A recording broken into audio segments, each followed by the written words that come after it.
여러분 안녕하십니까. 7월 2일 새벽이 됐습니다. 저는 책입니다. 어제 윤 대통령이 3박 5일 짧은 유럽 출장을 마치고 귀국했습니다.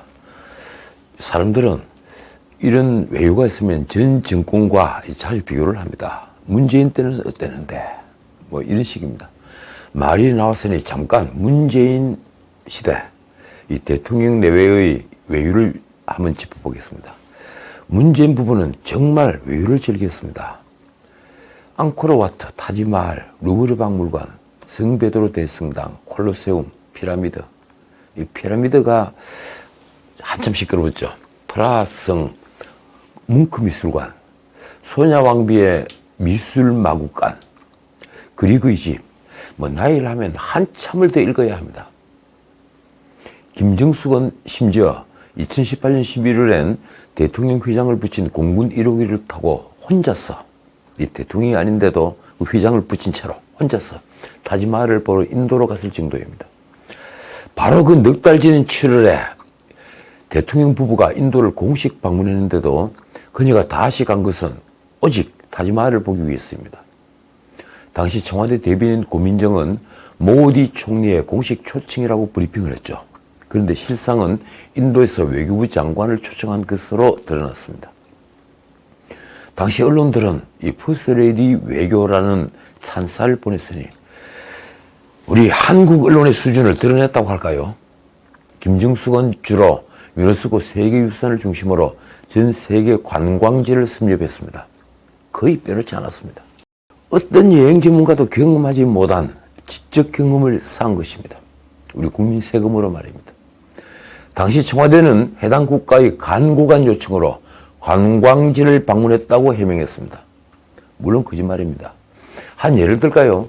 2018년 11월 체코 프라하 방문은 한편의 코미디였습니다. 국민을 개돼지로 보는 코미디 말입니다. 당시 문재인은 아르헨티나 G20 정상회의에 참석하러 남미로 가면서 로스앤젤레스로 가지 않고 유럽을 돌아가는 코스를 선택했습니다. 그게 직선 코스라고 우겼습니다. 체코를 딱히 방문해야 할 현안이 없는데도 청와대는 처음에 원전 세일지를 하러 간다는 핑계를 댔습니다.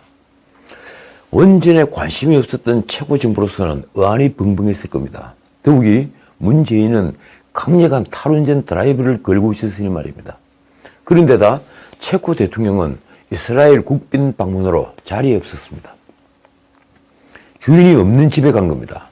외교부는 체코가 내각제라고 둘러대는데 천만의 말씀입니다. 체코는 이원 집정부제입니다. 그것도 대통령이 총리보다 권한이 센 이원 집정부제입니다. 이게 통하지 않자 외교부는 전용기의 중간 급유 때문이라고 말을 바꿨습니다. 결국 당시 안드레이 체코 총리와 회담은 정상회담은커녕 공식 회담도 아닌 비공식 면담으로 정리가 됐습니다. 당시 외교부 변명은 비극을 뛰어넘은 희극이 어떤 것인지를 보여줍니다. 이렇습니다. 체코 측이 의전상의 이유로 비공식 면담으로 해줄 것을 요청해서 이를 수용한 것이다. 그렇다면 체코는 우리 대통령을 공식 초청한 뒤에 비공식 면담을 하는 엄청난 결례를 한 것입니다. 당시 이 체코행의 진짜 목적은 김정숙의 프라하성, 비투스 성당 등 프라하의 문화유산을 관람하는 것이었습니다. 청와대 공식 블로그에 올랐던 글입니다. 이렇습니다.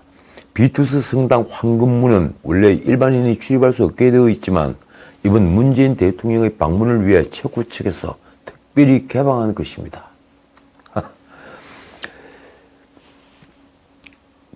그 뒤에 덧붙인 말도 이렇습니다. 성당에 입장한 대통령은 곧바로 일반인에게 공개되지 않는 성 바출라프 채플에 들어가 설명을 들으며 내부를 둘러봤습니다. 참 대단한 호강을 한 겁니까? 그 비투스 성당에서 문재인 일행이 나올 때 김정숙은 혼자 성당 내부로 다시 들어갔죠. 그게 카메라에 잡혔습니다. 그런데 뒤늦게 우리 남편 어디 있나요? 이렇게 외치며 황급히 뛰어나와서 막 달려와서 문재인이 팔짱을 끼는 총극을 벌였습니다. 어찌 한편이 코미디가 아닐 수 있습니까? 감히 말씀드리건대 내가 어찌 문재인을 경멸하지 않을 수 있겠습니까? 자, 불필요한 설명이 그렇습니다. 아마 문재인과 김정숙 부부였다면 유럽에 간 김에 관광성 순방 코스를 만들었을 겁니다. 문재인이 이 작년 영국 G7 회의에 갔을 때 이 오스트리아와 스페인을 간 것처럼 말입니다. 그런데 윤 대통령은 3박 5일 16개 바쁜 일정을 마친 뒤에 어제 1일 오전 귀국했습니다. 길에 간담회에서 윤 대통령은 가장 인상 깊었던 일정으로 4년 9개월 만의 한미일 정상회담을 꼽았습니다. 북핵 대응을 위해 상당 기간 중단됐던 군사안보 협력을 재개하는 것이 바람직하다는 것에 세 나라가 합치를 봤다. 한미일 안보공조의 부활을 선언한 것입니다. 완성 단계에 이른 북한의 핵미사일 대응을 위해서라면 한일 간의 일정 수준의 군사 협력도 가능하다는 것으로 이 중요한 방향 전환입니다. 문재인이 가던 외교 방향에서 정반대로 가는 겁니다. 안타까운 게 있다면 기시다와의 정상회담이 불발된 것입니다. 솔직히 우리는 원했는데 일본의 국내 정치 상황 때문에 불발이 된 겁니다. 윤 대통령의 설명입니다. 과거사 문제에 진전이 없다면 현안과 미래의 문제에 대해서 논의할 수 없다는 그런 사고방식은 지양되어야 한다. 전부 함께 논의할 수 있다. 윤 대통령은 중국의 반발에 대해서도 말했습니다. 특정 국가를 언급할 필요가 없다면서 매우 중대한 발언을 했습니다. 어떤 국가든 간에 이 규범에 입각한 질서를 존중하지 않고 우리가 세계와 함께 지켜가야 될 가치와 규범에 반하는 행위를 했을 때는 다 함께 연대해서 규탄하고 제재도 가는 것이다. 그는 이 선거 때부터 글로벌 중추국가로서 보편적 원칙과 규범에 입각한 외교 정책을 펴겠다고 말씀드렸다라고 말하기도 했습니다. 그러니까 러시아와 중국 블록과는 일정 부분 거리를 두겠다는 얘기입니다. 윤 대통령은 원전과 방산 등 셀주 외교도 말했습니다. 우리 원전이 세계에서 가장 값싸고 안전하고 가장 신속하게 빠른 시일 내 시공을 완료할 수 있다고 자신 있게 설명했다. 윤 대통령은 첫 해외 순방의 성과를 길게 설명하던 중에 이 국내 현안에 대한 질문이 나오자 이렇게 넘겼습니다. 일단 국내 문제는 서울에 돌아가서 파악을 해보고 답변하기로 하겠다. 그런데 귀국한 윤 대통령 앞엔 사실 현안들이 산적이었습니다. 당장 기내에서 받은 현안 질문은 성관이가 김승희 복지부 장관 후보자를 정치자금법 위반 혐의로 수사를 의뢰했다는 질문입니다. 여기에다 언론은 연일 박순애 교육부 장관 후보자의 자진 사퇴를 촉구하고 있죠. 두 사람 모두 인사청문 경과 보고서 재송부 기한 6월 29일이 이미 지났습니다. 그러니까 윤 대통령이 결단을 하면 언제든 임명할 수 있는 것입니다. 그런데 그건 여론을 거스른 것입니다. 대통령실에서 나온 말이 이렇습니다. 수사를 받게 된 마당에 김승희 카드를 강행하기 쉽지 않아 보인다. 박순애도 음주운전 전력으로 여론이 안 좋다. 솔직히 두 사람이 사퇴를 촉구하는 사설만 헤아려 보면 벌써 10손가락을 넘습니다. 또 하나 인사 현안은 문재인이 임명한 국책연구원장들이 버티기입니다. 소주성을 만들었던 이 홍장표 KDI 원장, 이 사람은 청와대에 있으면서 소주성을 주도를 했죠. 이 홍장표를 비롯해 전현희 국민권익위원장, 또 방통위원장, 이 홍련희 국립외교원장 등 버티기를 하는 전 정권 인사는 정말 많습니다. 윤 대통령이 이 문제를 과연 어떤 식으로 풀어낼까요? 더 큰 문제는 사실 민생 이슈입니다. 지금 고물가, 고금리, 고환율이 계속되고 있습니다. 이른바 3고 현상인데 이 3고에다가 투자, 생산, 소비가 모두 하락하는 3저가 겹쳤습니다. 그래서 정권시장은 지금 폭락을 거듭하고 있습니다. 어제는 코스피가 장중 2300을 깨기도 했습니다. 결국 2305.42에 장을 마쳤습니다. 금리가 치솟자 이 가계부채 이자 부담도 급격하게 늘어나고 있습니다. 이럴 때 중산층, 서민층이 정말 어렵죠. 경기 둔화와 함께 중산층이 빠르게 무너지고 이 금융 대란이 올 수도 있다는 신호가 여기저기 지금 감지되고 있습니다. 윤 대통령은 6월 1일 지방선거 승리 직후인 6월 3일 태풍의 권역에 우리 마당이 들어가 있다. 이런 말을 했는데 정말 위기 의식을 느끼고 있는 것일까요? 아니면 말뿐일까요? 더군다나 지금 국민의힘 내용도 윤 대통령에게는 부담입니다. 벌써 권력에 취해서 벌이는 이전 투구 말입니다. 이준석은 고립무원의 상태에서 이른바 친윤들을 비롯해 자신을 비판하는 의원들과 문자거도로 좌충우돌을 하고 있습니다. 윤 대통령은 유럽 출장 전에 당이 알아서 할 문제라고 거리를 뒀죠. 그런데 당장 박성민 당대표 비서실장이 그만두자 윤석열이 이준석을 손절했다는 말이 여기저기서 나온 상황입니다. 이준석 리스크를 해결할 당윤리위가 또 7월 7일로 다가왔습니다. 윤 대통령의 메시지에 모두 촉각을 세우는 이유입니다. 그런데 이 윤 대통령이 떠날 때 배웅하지 않았던 이준석이 윤 대통령이 귀국하는 서울공항에 나타났습니다. 윤 대통령은 도의라고 있던 이준석과 환하게 웃으며 악수했습니다. 당연히 언론은 윤리위 징계 심의를 일주일 앞두고 이준석이 윤 대통령에게 도움을 요청하는 것 아니냐는 기사를 쏟아냈습니다. 제가 헤아려 보니까 참 많더군요. 윤 대통령에게 또 하나 신경 쓰이는 것은 정권 초기 지지율입니다. 자, 오늘은 이 문제를 좀 얘기하겠습니다.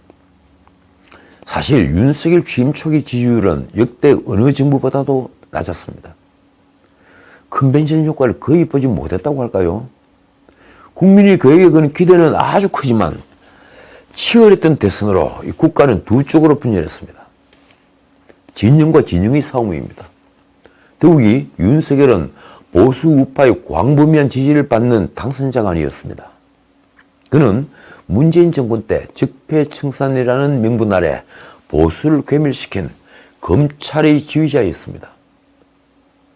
그런 윤석열은 조국 사태를 기점으로 문재인과 각을 세우면서 오히려 보수 우파의 대안으로 떠올랐고 끝내 보수는 그를 대통령 후보로 내세우는 극단적인 선택을 했습니다. 보수에 여당과 필적할 만한 후보가 보이지 않았기 때문입니다. 그러니 아직은 심정적으로 윤 대통령에게 완전한 지지를 보내지 못하는 것입니다. 그가 취임했을 때 제가 방송에 나가서 낮은 점수에서 시작해 점수를 보태가는 길을 갈 것이다. 0점에서 시작해서 점수를 계속 쌓아 올라가는 길을 가야만 한다. 이렇게 말을 한 이유입니다. 그런데 이 윤 대통령은 취임 초기에 가장 힘이 있을 때 정말 한가한 모습을 보였습니다. 제가 언제 그런 방송을 한번 했죠. 한가한 모습을 보인다. 더군다나 경제는 삼고로 인해 최악의 상태로 치닫고 있습니다. 솔직히 지금 윤석열 대통령을 지탱해주고 있는 것은 워낙 문재인 정권의 폭증이 크기 때문입니다. 그렇지 않았으면 광화문에 벌써 시위대가 나왔을지 모를 일입니다. 계획을 미적거리고 인사 문제로 지금처럼 실망을 안겨준다면 앞으로 어떻게 될까요? 벌써 윤 대통령에 대한 지지율은 하락세를 보이고 있습니다. 그것도 아주 급한 하락세입니다. 나토 정상회의에 참석하는 등 대외 호재에도 결과가 예상을 깨고 지금 정반대로 나타난 것입니다. 한국갤럽이 6월 28일부터 30일 3일간 조사한 결과가 이렇습니다. 윤 대통령이 직무수행을 잘하고 있다는 응답은 그러니까 긍정평가는 43%에 지나지 않습니다. 잘못하고 있다는 부정평가는 42%로 긍정평가와 거의 같습니다. 곧 데드크로스가 나올 것 같습니다. 긍정평가는 지난주 47%보다 4%포인트나 떨어졌습니다. 3주 전보다는 10%포인트가 빠졌습니다. 그러니까 최근 2주일 동안 53%에서 49%로 그리고 다시 47%로 하락을 한 것입니다. 정말 급격한 하락세입니다. 부정평가 이유는 뭘까요? 인사 18%, 그리고 이 경제 문제, 즉 민생을 살피지 않음 10% 등입니다. 김승희, 박순애 관련 부정적인 뉴스가 영향을 미친 것인데 솔직히 그것뿐일까 하는 뭔가 찜찜한 구석이 남아 있습니다. 긍정평가 이유는 결단력 그리고 추진력 뚝심 6%, 국방안보 5% 등이 꼽혔습니다. 그런데 문제는 윤석열 대통령의 국정 지지율이 바로 텃밭인 TK에서도 급락을 한 것입니다. 지난주 TK 지역 윤 대통령 지지율은 71%였는데 이번 주 조사에는 무려 20%포인트가 하락을 한 51%였습니다.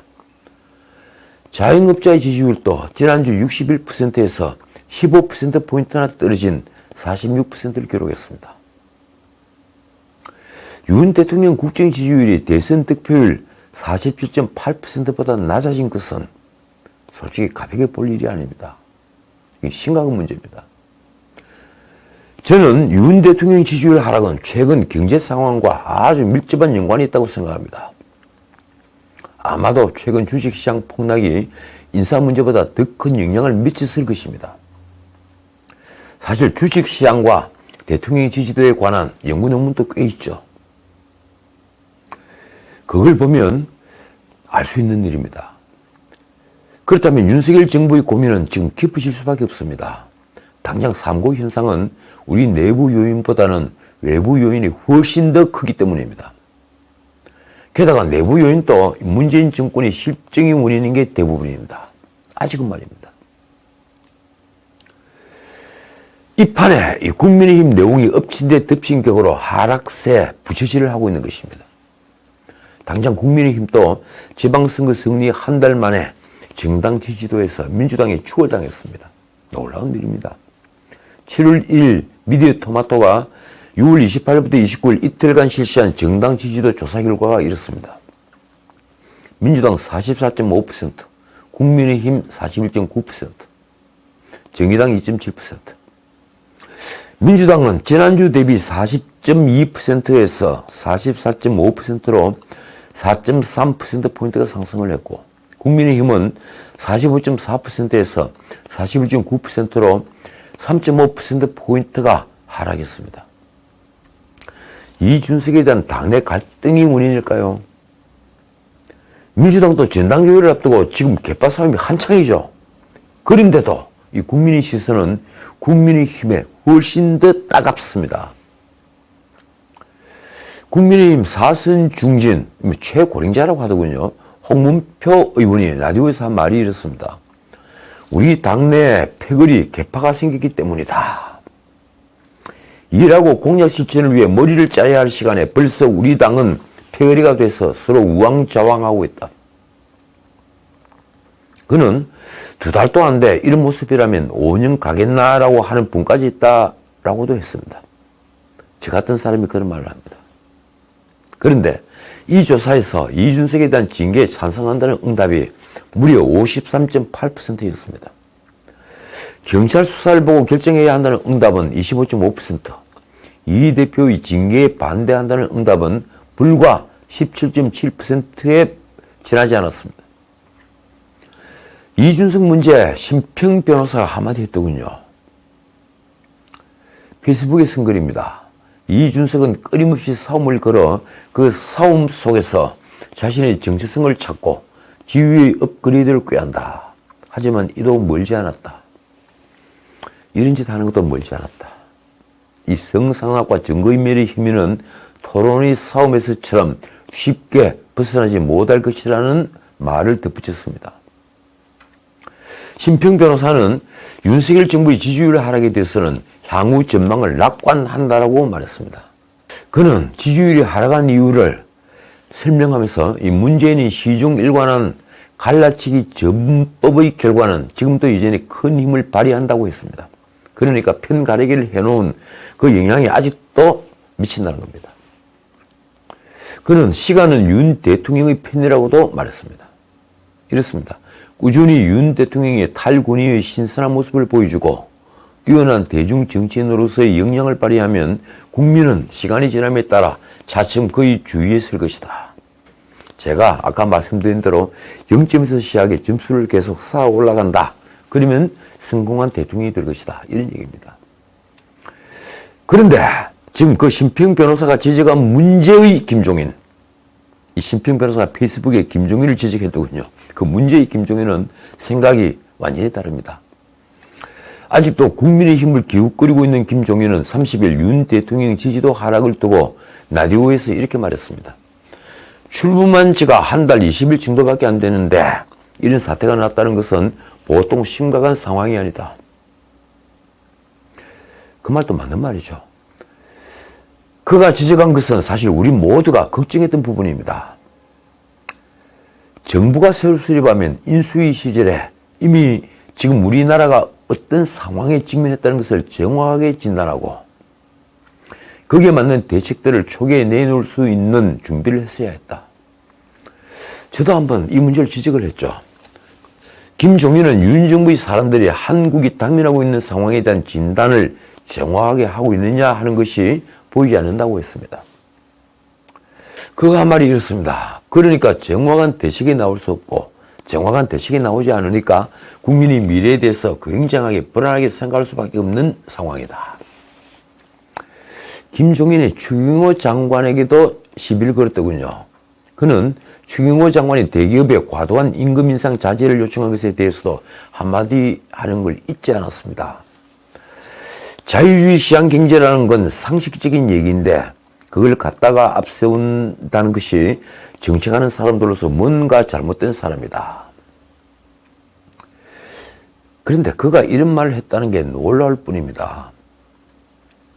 자, 오늘은 여기까지입니다. 어쨌든 지금은 윤석열 대통령으로서는 너무 일찍이 맞은 위기입니다. 이럴 때 필요한 게 뭘까요? 통치자의 정직과 그리고 결단입니다. 국민에게 모든 문제를 솔직히 털어놓고 감추지 않고 솔직히 얘기하고 통치자로서 과감한 결단력을 보이는 것이 난관을 헤쳐나가는 첩경입니다. 정직과 겸허함은 모든 것을 이겨낼 수 있습니다. 아까 말씀드린 이 문재인의 사람들이 버티기를 하고 있습니다. 이 전현희 국민권익위원장이 임기를 지키겠다고 공언을 한 가운데 홍장표, 이 KDI 한국개발연구원이죠. 한국개발연구원 원장 등 이 국제연구원장들이 지금 버티게 나섰습니다. 아주 많습니다. 특히 소주성을 설계하고 주도를 한 홍장표에 대한 비판의 목소리가 커지고 있습니다. 한덕수 총리부터 나섰죠. 우리와는 맞지 않은 사람이다.